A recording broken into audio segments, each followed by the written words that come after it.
Tidak dapat dipungkiri bahwa kamu akan menemui banyak karakter manusia di tempat kerja. Keadaannya sangat heterogen seperti ini menuntut kamu untuk cepat beradaptasi agar lebih mudah dalam melakukan interaksi. Guna mencapai tujuan tersebut, setiap orang memang harus berusaha sedemikian rupa untuk menekan ego masing-masing agar mampu menjadi rekan kerja yang menyenangkan bagi semua pihak. Sayangnya, terjadinya sebuah perselisihan antar rekan kerja terkadang tidak dapat terelakkan. Pemicunya bisa saja didasari dari beragam penyebab. Kalau sudah begini, pasti keadaan akan menjadi tidak nyaman. Tidak hanya bagi pihak yang sedang berseteru, tetapi juga orang-orang di luar itu.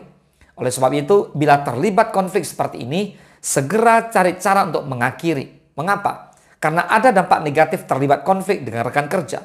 Let's begin.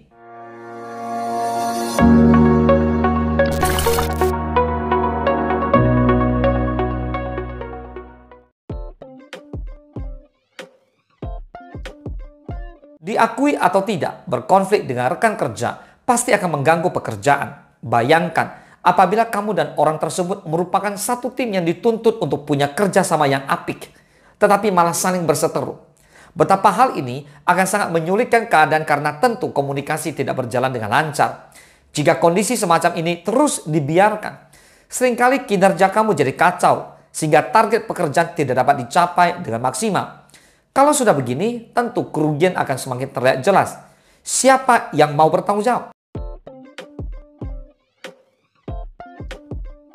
Jika kamu pikir konflik yang terjadi padamu dan orang tertentu hanya akan mempengaruhi kehidupan kalian saja, itu salah besar. Perlu diketahui bahwa orang lain juga bisa merasakan ketegangan yang terjadi. Hanya saja mereka mungkin masih ragu untuk memberikan teguran. Hal semacam ini jelas menciptakan suasana yang tidak nyaman di tempat kerja. Oleh sebab itu, jangan biarkan masalah kamu dan orang tersebut menjadi berlarut-larut.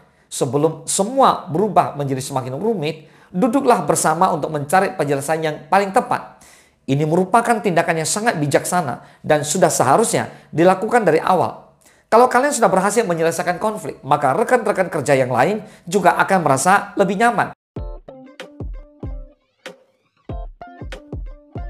Terlibat dalam sebuah konflik, apalagi dengan rekan kerja yang ditemui hampir setiap hari, bisa menimbulkan siksaan tersendiri. Disadari atau tidak, permasalahan ini tidak hanya akan tertinggal di tempat kerja, melainkan ikut terbawa dalam kehidupan sehari-hari.